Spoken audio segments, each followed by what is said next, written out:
అందరికీ నమస్కారం. Welcome to our channel 9 mantras. ఇవాళ నేను మీకు ఒక ఇంట్రెస్టింగ్ ఆస్పెక్ట్ గురించి చెప్తాను ప్రెగ్నెన్సీలో. అదేంటంటే క్రేవింగ్స్ అనమాట. సో ప్రెగ్నెంట్ అవ్వగానే నాకు అది తినాలనిపిస్తుంది, ఇది తినాలనిపిస్తుంది, దాన్ని చూస్తేనే చిరాకు అనిపిస్తుంది, నాకు అసలు తినాలనే లేదు, చాలా విసుగ్గా ఉంది. అండ్ ఇవే కాకుండా డిఫరెంట్ ఫ్రస్ట్రేషన్స్. ఇవాళైతే మనం క్రేవింగ్స్ పైన డిస్కస్ చేద్దాం. మీరు చాలామంది మీకుగానే పర్సనల్గా కూడా ఎక్స్పీరియన్స్ చేసే ఉంటారు ఈ క్రేవింగ్స్ ఇన్ ప్రెగ్నెన్సీలో. అదే కాకుండా మీరు మీ ఫ్రెండ్స్ని కూడా చూసుంటారు. కాకపోతే ఏంటంటే అందరికీ ఒకేలా క్రేవింగ్స్ ఉండదు. కొంతమందికి పచ్చళ్ళు కావాలంటారు, ఐస్ క్రీమ్ తినాలంటారు, అర్ధరాత్రులు చాక్లెట్ తినాలంటారు. ఇంకొన్నిసార్లు ఏంటంటే ఇంకేదో విచిత్రమైన కాంబినేషన్స్తో ఫుడ్ తినాలంటారు. అది వాళ్ళు ఎప్పుడు తినుండరు, బట్ ఇప్పుడు మాత్రం ఆ కాంబినేషన్ ట్రై చేయాలంటారు.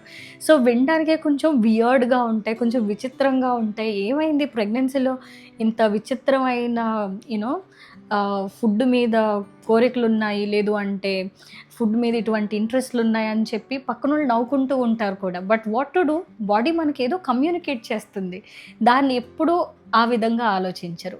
సో ఇవాళైతే మనం వీటిని డీకోడ్ చేద్దాం. సో ఏం క్రేవింగ్స్ ఉంటే మన బాడీ మనకి ఏం చెప్తుంది, మనం ఏం చేయాలి, మనం వీటిని ఎలా కనుక్కోవడం, అసలు ఏమవుతుంది అనే దానిపైనే ఇవాళ మనం డిస్కస్ చేద్దాం. అసలు మనం ముందైతే ఈ క్రేవింగ్స్ ఎందుకు వస్తాయి అని చెప్పి తెలుసుకుందాం. క్రేవింగ్స్ అనేవి ప్రెగ్నెన్సీ అప్పుడు చాలా సూపర్ కామన్గా ఉంటాయి. ఎంత కామన్ అంటే 50-90% ప్రెగ్నెంట్ విమెన్కి ఈ క్రేవింగ్స్ అనేవి ఉంటాయి. యూజువల్గా ఫస్ట్ ట్రైమిస్టర్లో స్టార్ట్ అవుతాయి, ఇంకా సెకండ్ ట్రైమిస్టర్లో ఇంకా ఎక్కువ అవుతాయి. బట్ ఇవేంటంటే ఏదో పిచ్చిపాటిగా వచ్చిపోయేవి కాదు. దీని వెనకాల కూడా ఒక సైన్స్ ఉంది, ఇవి రావడానికి ఒక కారణం ఉంది. సో మీరు ఎప్పుడైతే ప్రెగ్నెంట్ అవుతారో మీ బాడీ ఓవర్ టైం వర్క్ చేస్తుంది. ఎందుకంటే లోపల ఒక బుజ్జి బేబీ పెరుగుతూ ఉంది. సో ఒక చిన్న హ్యూమన్ బీయింగ్. సో దానికోసం చాలానే వర్క్ చేయాలి. ఈచ్ అండ్ ఎవ్రీ ఆర్గన్ కూడా ఎక్స్ట్రా మైల్ వర్క్ చేస్తూ ఉంటాయి అన్నమాట. సో దీనివల్ల హార్మోనల్ ఫ్లక్చుయేషన్స్ కూడా అవుతాయి ఈస్ట్రోజన్లో, ప్రొజెస్ట్రాన్లో. సో ఇది మన సెన్స్ ఆఫ్ స్మెల్ అండ్ టేస్ట్ని ఎఫెక్ట్ చేస్తుంది అనమాట. ఇదొక రీజన్. కానీ క్రేవింగ్స్ అనేవి మనకి ఎప్పుడైతే వస్తాయో దాని అర్థం ఏంటంటే మన బాడీ ఏదో చెప్పడానికి ట్రై చేస్తుంది అనమాట. అమ్మ నీకు బాడీలో ఇది తక్కువ ఉంది, నాకు ఇది కావాలి, బాడీలో ఇది తక్కువైంది కాబట్టి నువ్వు అది తిను, ఇది తిను అని చెప్పి మీ బాడీ మీకు సిగ్నల్ ఇస్తుంది.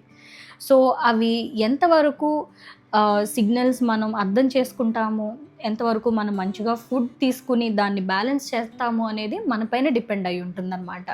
ఇప్పుడు నేను మీకు కొన్ని కామన్గా ఫుడ్ క్రేవింగ్స్ చెప్తానమాట. సో ఫర్ ఎగ్జాంపుల్ మీకు చాక్లెట్లు, ఐస్ క్రీమ్లు, లేదు అంటే ఏమన్నా స్వీట్ బిస్కెట్స్ లాంటివి అట్లాంటివి ఏమైనా తినాలనిపించింది అనుకోండి. అంటే ఎక్కువగా స్వీట్స్, కాన్స్టాంట్గా మీకు స్వీట్లే తినాలనిపిస్తుంది.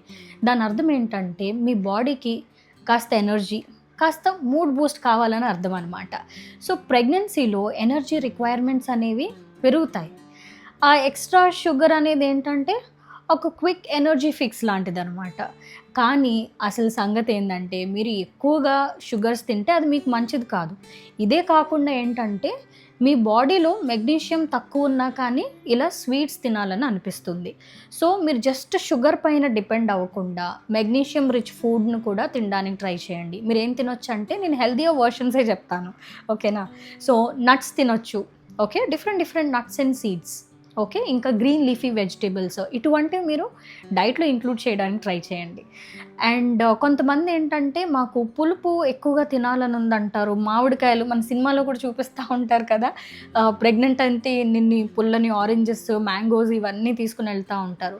నిజానికి కొంతమందికి పులుపు కూడా తినాలనిపిస్తుంది పాపం. దాంతో ఏంటంటే వాళ్ళు పికిల్డ్ వెజిటేబుల్స్ తింటూ ఉంటారు, లెమన్ తింటూ ఉంటారు, లేదు అంటే పికిల్స్, పచ్చళ్ళు తింటూ ఉంటారు. ఎందుకంటే కొన్ని పుల్లగా ఉంటాయి కదా, అలాంటివి ఇష్టంగా తింటారనమాట.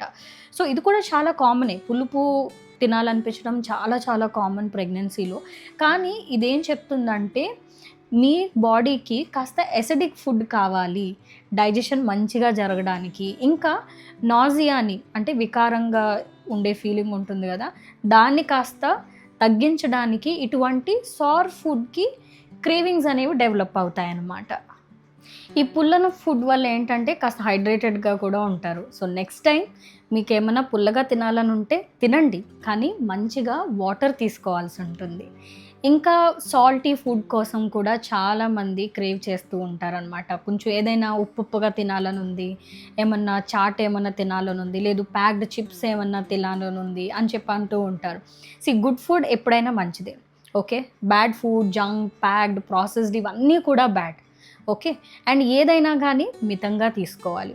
సో మీకు ఏదన్నా కొంచెం ఉప్పుగా తినాలనుంటే మీ బాడీకి కాస్త సోడియం కావాలి అని చెప్పి అర్థం అనమాట. ఎందుకంటే కాస్త ఫ్లూయిడ్ బ్యాలెన్స్ అనేది ఇంపార్టెంట్. అండ్ ప్రెగ్నెన్సీలో ఏమవుతుందంటే మీ బ్లడ్ వాల్యూమ్ అనేది పెరుగుతుంది. సో దీనివల్ల కాస్త సాల్ట్ యొక్క నెసెసిటీ కూడా ఉంటుందన్నమాట. బట్ ఎక్కువగా సాల్ట్ తీసుకున్నా కానీ మంచిది కాదు. సాల్ట్ కావాలి మన బాడీ కంటే, యెస్ కావాలి. అది సర్టెన్ లెవెల్ వరకు కావాలన్నమాట. మరీ ఎక్కువగా సాల్ట్ తీసుకున్నా కానీ మంచిది కాదు. సో దీన్ని మీరు బ్యాలెన్స్ చేయడానికి ఇంకేమన్నా నట్స్ తీసుకోవచ్చు, అవకాడోస్ తినొచ్చు, ఇంకేమైనా ఫ్రూట్స్ తినొచ్చు, వెజిటబుల్స్ తినొచ్చు. ఓకే. సో కాస్త హెల్తీ ఫ్యాట్స్ తింటే కాస్త ఈ క్రేవింగ్స్ అనేవి తగ్గుతాయన్నమాట.